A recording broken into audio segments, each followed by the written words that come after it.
Life is all about experiences. The capacity building program beneficiaries share a unique experience that changed the way they do things. Yes, teamwork. Because when you don't work in isolation, you work as a group. And even if you are the head, you are working as a group. So you need to put at the back of your mind that teamwork is very important to achieving any desired results. But when you work as a group can be thinking differently. But when you work as a team, it means all of you in the group trying to achieve certain goals. Your intention is toward that. And everybody is thinking in the same direction, not as an individual, as a group. So you work as a team, that is very important. And everybody is giving his or her own role to play. And where you have that, you are actually on the right track to achieve any desired objective. If we don't plan strategically, then you have to fail strategically. That word strategic is actually the core words, the core training I have really gained a lot of experience in planning how to plan things strategically. Things you can plan ahead so that you don't fail in future. That is a very good one I've learned. A personal experience is one of the training I attended sometimes like there on strategic leadership. Actually, there are some things that I normally take them for granted, but after attending that course as a leader, you're not just there to give out orders, but you are there to work in a team because everybody is important in that team. And that has really helped me in working with my team. We work as a family, as a team, because we call in that course the concept was everybody on the team is a VIP. It's a very, very important person, be it the lowest in the office, because his role cannot be replaced by another person. So everybody is a VIP on the team. And that has really, really helped me. Even out of office, I regard everybody as a VIP. Anybody that you come across that will help to enhance your job is a VIP. And all these things I learned as a result of the capacity building that I was sent on. Well, when we came, we embarked on baseline studies. And on baseline survey, we train people across the 6 area council who help us conduct the baseline survey. And though we use consultant, but because of the knowledge I've acquired, strategic planning in RIPA, that helps us to see which kind of area do we see people to gain our result. And in that aspect, to gain our result, we conducted baseline in 2008, and then in 2010, that was after the RIPA training on strategic planning, we conducted an update of the 2008 baseline using people from the area councils, education sector, health, and just across. The capacity building program of the Project Support Unit of the FCT MDG's office also extends to target groups outside the office, agri-extension workers, rural farmers, and medical personnel in remote villages are some of the beneficiaries of this initiative. We realize that capacity building is a very, very important aspect in everything we do. In fact, let me say my department is mainly about capacity building because we deal with youth empowerment, skills acquisition. So you know that has to do with capacity building. So almost every time, whatever we do, we are building capacity on continuous basis. We build the capacity of youth in terms of skills. We build the capacity of youth in terms of entrepreneurship development. We build the capacity of the farmers in terms of what they are doing on the farms, and we build their capacity of the extension officers also to be able to deliver on what is necessary. So basically, my department is more of a capacity building department than any other department. Life-saving skills training is a wonderful training. Again, we extended that training to the nurses too, the nurses and the midwife. Theirs is the life-saving skills training. For doctors, it's an expanded life-saving skills training.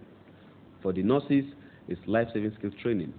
And the training had brought a lot of respect for them. They were so happy when I went there to monitor them.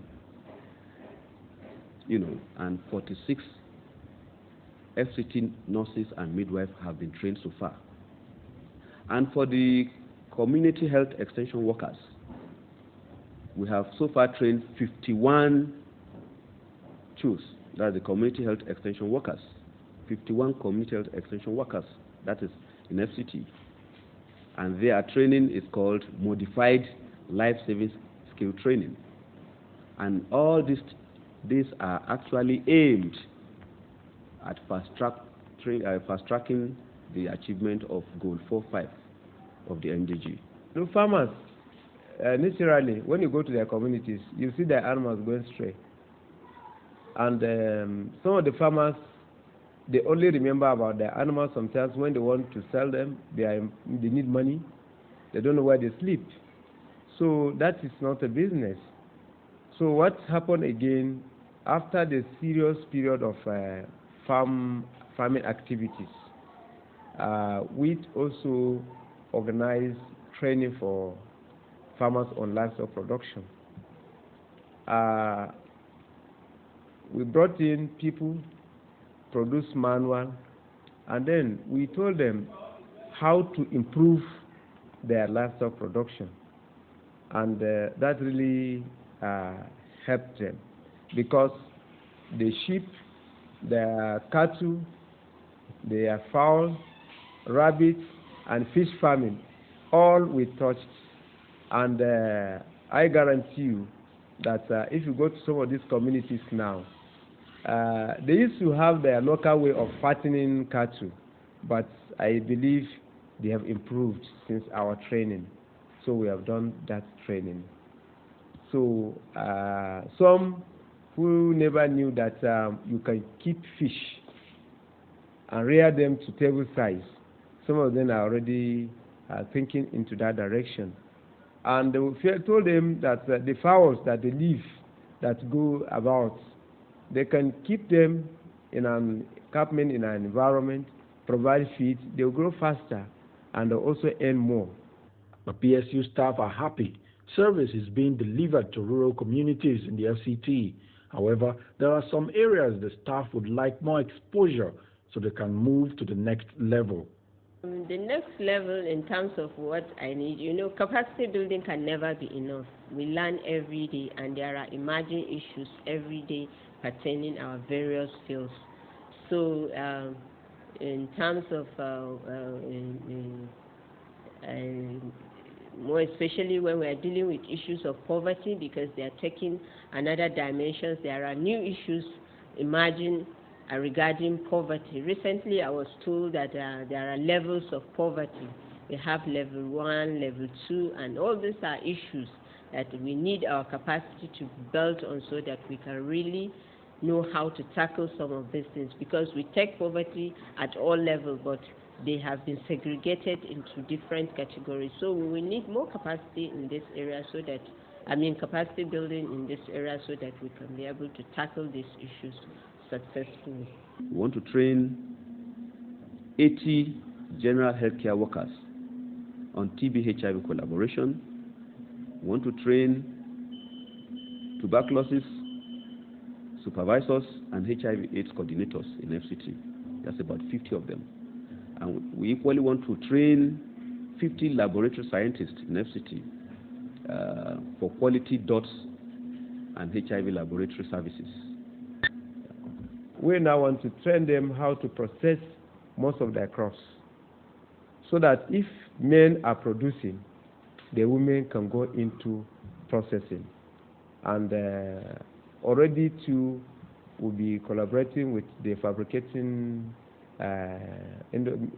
companies so that they can have small and portable processing machines.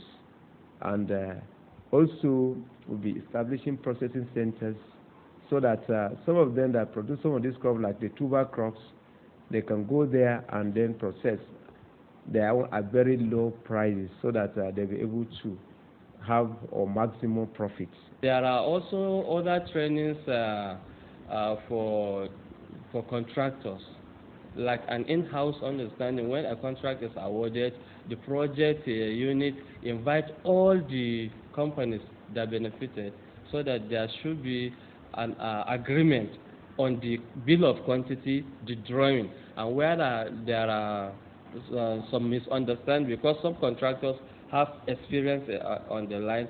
So a 2-day workshop is being organized for that. And there is also training for these farmers under this youth empowerment scheme. All the farmers were given one kind of training or the other. Even the extension workers recently went for training in ASCON, and all of them submitted their report, and we have noticed good improvement, great improvement from what they have learned in the course. And subsequently, the FCT MDG, with the support of the Honorable Minister and our able director, the coordinator, and the director of economic planning, are very keen on putting more emphasis on capacity building, because once we have capable hands, you are sure of achieving your goals. That's why FCT is making a difference in implementing the MDG goals. Normally, if there are national meetings of the MDGs, always you will discover that the implementation of the MDG in the FCT is exceptional. It's because the capacity has been built, and there are more areas we are trying to identify for more capacity building.